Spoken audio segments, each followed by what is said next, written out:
Kita akan bahas penanganan sampah di Pantai Kuta bersama Kabid Kebersihan DLHK Kabupaten Badung Bali, Anak Agung Dalem. Selamat siang Pak Agung. Bagaimana penanganan sampah usai teguran Presiden Prabowo kemarin Bapak? Ya, terima kasih Bella atas kesempatan siang ini. Barangkali yang memang sekarang sedang viral gitu, masyarakat mengetahui bagaimana Bapak Presiden melakukan penegasan atau mengingatkan atau mengkoreksi bahwa daerah harus segera menyelesaikan sampahnya.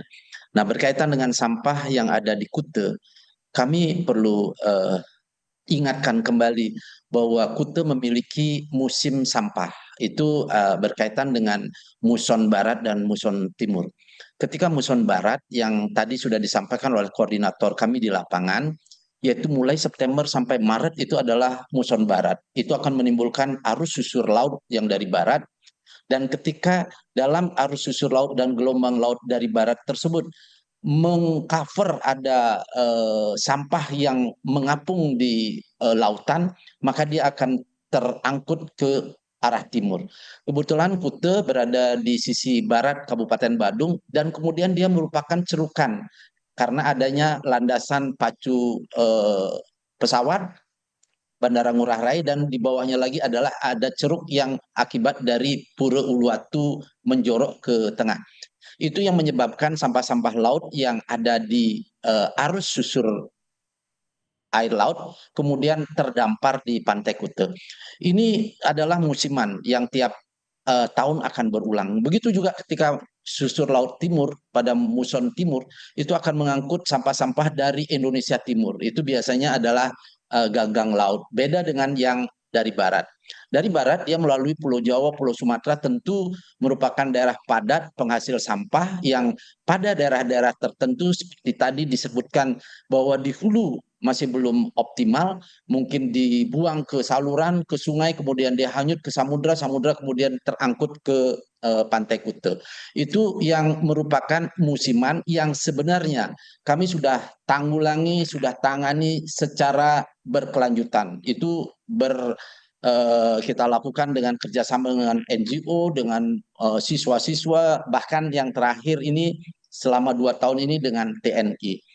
Nah, terima kasih kepada Bapak Presiden yang sudah menekankan kembali bahwa ini merupakan masalah kita bersama, sehingga secara nasional kemungkinan ini akan menjadi suatu hal merupakan batu loncatan untuk kita melakukan integrasi kembali, penguatan integrasi untuk menangani sampah laut dengan instansi-instansi.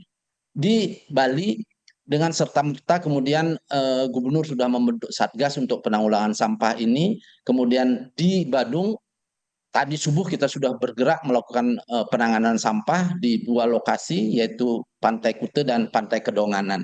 Itu ada 1.000 orang di Kute, ada 500 orang di Kedonganan untuk bisa segera membersihkan sampah-sampah yang masih ada di Pantai Kute.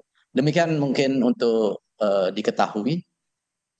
Pak Agung, kalau tadi kan memang ada faktor juga dari musim seperti itu ya, juga mungkin ada sampah-sampah yang dibuang sembarangan, kemudian masuk ke sungai dan kemudian terbawa ke laut.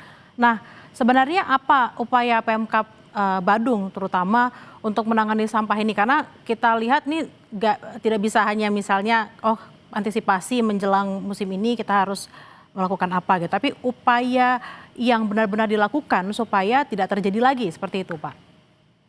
Ya, upaya yang kita lakukan tentu kita berkoordinasi dengan provinsi, dengan Bapak Gubernur, kemudian dengan kementerian, karena di Bali ada Pusdal, merupakan perwakilan dari Kementerian Lingkungan Hidup.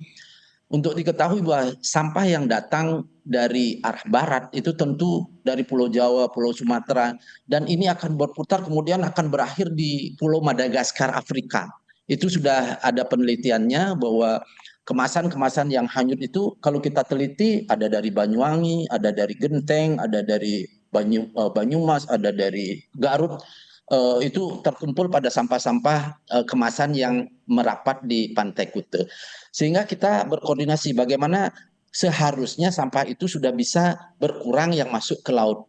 Ini tentunya dengan daerah-daerah di barat Pulau Bali harus memang melakukan pengurangan sampah di hulu, harus bisa melakukan pengolahan sampah sebelum dibuang ke lingkungan. Ini sangat penting. Kalau itu bisa ditahan atau dikurangi, tentu sampah yang masuk ke sungai dan ke samudra akan menjadi berkurang.